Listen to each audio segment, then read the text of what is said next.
A ligação entre a trágica morte de Marcelo Edmar da Silva, o catador de latinhas, e o falecimento do empresário Adalberto Amarílio Júnior no Autódromo de Interlagos é o cerne da investigação da Polícia Civil de São Paulo. Embora as vítimas viessem de realidades sociais distintas, a suspeita recai sobre a mesma força: a ação truculenta dos seguranças do local. Padrão de violência. A conexão principal. O ponto central que conecta os dois casos é a hipótese de um padrão de violência exercido pelos vigilantes do autódromo. No caso de Marcelo Edmar da Silva, o crime é hediondo e detalhado. Ele foi amarrado e espancado até a morte por seguranças. Dois vigilantes, Francisco das Chagas de Souza Alves e Emerson Silva Brito, estão presos e respondem por tortura por esse ato brutal. A alegação de que Marcelo estava armado e tentou roubar é questionável, especialmente considerando a brutalidade da resposta dos seguranças. A morte de Marcelo, por hemorragia intracraniana devido a traumatismo, é uma evidência clara de violência excessiva. Já a morte de Adalberto Amarílio Júnior apresenta similaridades perturbadoras. O empresário foi encontrado morto por asfixia em um buraco no autódromo, após desaparecer de um evento. A Polícia Civil investiga a possibilidade de que ele tenha tido um fim parecido com o de Marcelo, sugerindo que a asfixia pode ter sido provocada por pressão no tórax ou pescoço, levantando a hipótese de um mata-leão aplicado por um segurança durante um hipotético confronto. Indícios e implicações. A principal ligação é que, em ambos os casos, a Polícia Civil vê indícios de que a morte pode ter sido causada ou agravada pela conduta violenta dos seguranças. Reincidência de ação truculenta. O fato de seguranças já estarem presos pela tortura e morte de Marcelo fortalece a tese de que a violência não foi um incidente isolado, mas uma prática possivelmente reincidente por parte de alguns vigilantes em Interlagos. Modus operandi. Embora os detalhes exatos da morte de Adalberto ainda estejam sendo elucidados, a suspeita de asfixia após um confronto com seguranças remete à violência física que ceifou a vida de Marcelo. Ambiente de insegurança. Se confirmada a ligação, os casos apontam para um ambiente onde a segurança, em vez de proteger, pode estar oferecendo riscos graves, levantando questões sobre o treinamento, a supervisão e a cultura dentro das equipes de vigilância que atuam no autódromo. A investigação da Polícia Civil busca justamente desvendar se a morte de Adalberto Amarílio Júnior é mais um capítulo dessa série de violência, utilizando o caso de Marcelo Edmar da Silva como uma peça-chave para entender o funcionamento e as possíveis falhas da segurança no Autódromo de Interlagos. A série de eventos trágicos no Autódromo de Interlagos, envolvendo as mortes de Marcelo Edmar da Silva, o catador de latinhas, e do empresário Adalberto Amarílio Júnior, desenha um cenário alarmante que a Polícia Civil de São Paulo tenta desvendar. O fio condutor que une esses destinos tão distintos parece ser a ação truculenta de seguranças no local, revelando uma face sombria por trás da aparente ordem e segurança de um dos maiores complexos de eventos do país. A história de Marcelo Edmar da Silva, de 26 anos, é um lembrete doloroso da vulnerabilidade social e da brutalidade desmedida. Em 8 de novembro de 2024, ele buscava no autódromo uma forma de sustento, escalando um muro em busca de recicláveis. O que ele encontrou, no entanto, foi um fim cruel. Os relatos indicam que ele foi amarrado e espancado até a morte por vigilantes. O laudo do IML atestou hemorragia intracraniana por traumatismo, uma prova irrefutável da violência que sofreu. Os seguranças Francisco das Chagas de Souza Alves e Emerson Silva Brito, agora presos e respondendo por tortura, alegaram legítima defesa, afirmando que Marcelo estaria armado e teria tentado roubar.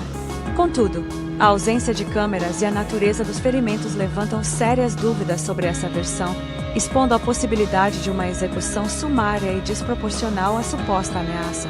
A justiça agora decide se eles serão submetidos a júri popular, enquanto a memória de Marcelo clama por um veredito justo.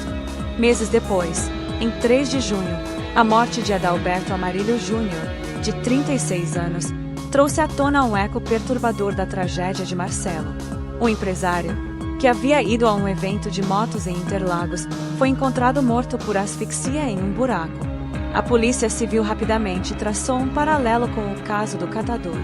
A suspeita é que Adalberto tenha sido vítima de uma violência similar, possivelmente um mata-leão aplicado por um segurança durante um confronto hipotético. A natureza do inquérito foi alterada para homicídio, e a investigação agora se aprofunda para determinar a forma exata do crime. O fato de 200 vigilantes estarem em serviço no dia do evento em que Adalberto desapareceu intensifica as questões sobre a supervisão e o treinamento desses profissionais. E se a conduta agressiva presenciada no caso de Marcelo é parte de uma cultura institucionalizada ou de falhas pontuais? A conexão entre essas duas mortes é, portanto, alarmante. Não se trata apenas de incidentes isolados, mas de um possível padrão de ação truculenta por parte de seguranças em Interlagos. O caso de Marcelo, com a prisão e acusação dos envolvidos, serve como um precedente sombrio e um indicativo para a investigação da morte de Adalberto. Ele sugere que a violência extrema pode não ser uma exceção, mas uma prática em certos setores da segurança do autódromo. Essa reincidência levanta questionamentos urgentes sobre a responsabilidade das empresas de segurança, a eficácia de seus protocolos e a necessidade de uma fiscalização rigorosa para garantir que a segurança do público e de qualquer indivíduo dentro das instalações não se transforme em uma ameaça mortal. A sociedade aguarda respostas, acima de tudo, a garantia de que a justiça prevalecerá e que a integridade de Interlagos será restaurada, para que o palco de grandes eventos não continue a ser cenário de tragédias. Para que o palco de grandes eventos não continue a ser cenário de tragédias orquestradas por aqueles que deveriam zelar pela segurança. A comunidade, agora atenta, exige não apenas a punição dos responsáveis diretos, mas também uma revisão profunda das práticas de segurança e treinamento dos vigilantes. Os holofotes se voltam para a gestão do autódromo de Interlagos e para as empresas de segurança contratadas. É inaceitável que, em um local que recebe milhares de pessoas e eventos de grande porte, a vida humana seja tratada com tal descaso. A ausência de câmeras no local da morte de Marcelo, por exemplo, é um fator complicador que dificulta a obtenção de provas e permite versões conflitantes. Isso levanta a questão da necessidade de investimento em tecnologia de monitoramento e em protocolos transparentes para a abordagem e contenção de indivíduos. A brutalidade empregada contra Marcelo, que era apenas um catador em busca de sustento, e a suspeita de violência similar contra um empresário como Adalberto, expõe a uma falha sistêmica.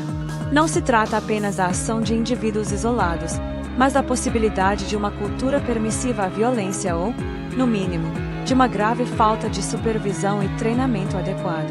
Como podem 200 vigilantes trabalhar em um evento, e ainda assim, um empresário desaparecer e ser encontrado morto em circunstâncias tão suspeitas, ligadas ao modus operandi já visto em outro crime? A sociedade espera que as investigações não se encerrem apenas com a condenação dos agressores, mas que aprofundem as responsabilidades corporativas e institucionais. É preciso entender se a negligência por parte das empresas de segurança na contratação, treinamento e monitoramento de seus funcionários, e se há falhas por parte da administração do autódromo em fiscalizar e garantir que os contratos de segurança sejam cumpridos com ética e respeito à vida. O legado dessas mortes não pode ser apenas a tristeza e a indignação. Deve ser a transformação. Transformação na forma como a segurança privada atua em grandes eventos, no reconhecimento da dignidade de todos os indivíduos, independentemente de sua condição social, e na garantia de que espaços públicos ou privados de grande circulação sejam, de fato, ambientes seguros. Essa situação nos faz refletir sobre os limites da segurança e a importância da humanidade, mesmo em situações de suposta transgressão.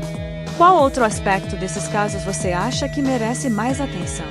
Este cenário sombrio em Interlagos nos força a confrontar algumas verdades incômodas sobre a segurança, a justiça e a vulnerabilidade humana. As mortes de Marcelo e Adalberto, ligadas pela suspeita de violência desmedida por parte de quem deveria proteger, deixam cicatrizes profundas e levantam questões que vão além dos autos do processo. Como sociedade, precisamos refletir. Que tipo de segurança estamos construindo quando a própria força que deveria resguardar a vida se torna uma ameaça letal? Qual o limite da contenção? E quando ela se transforma em barbárie? A tragédia de Marcelo, um catador em busca de latinhas, nos mostra a face mais cruel da desigualdade e da desumanização. A de Adalberto, um empresário em um evento de lazer, expõe que a violência não escolhe classe social, podendo atingir qualquer um quando há falhas sistêmicas. Esses casos exigem mais do que a simples punição dos culpados. Eles clamam por uma profunda revisão nas políticas de segurança, no treinamento dos vigilantes e na fiscalização das empresas que operam nesses espaços. Queremos que um local icônico como o Autódromo de Interlagos seja um palco de celebrações e não de luto. Mas, para além das investigações e das mudanças estruturais, qual papel podemos ter como cidadãos para garantir que a vida e a dignidade sejam sempre prioridade, e que casos como esses nunca mais se repitam em nenhum lugar? Como podemos contribuir para um ambiente onde a segurança seja sinônimo de cuidado e não de ameaça? Agradeço imensamente o seu interesse e a oportunidade de discutir um tema tão importante e delicado. Se você achou a explicação útil e informativa, deixe um gostei. Isso me ajuda a saber que estou no caminho certo e a continuar produzindo conteúdo relevante para você.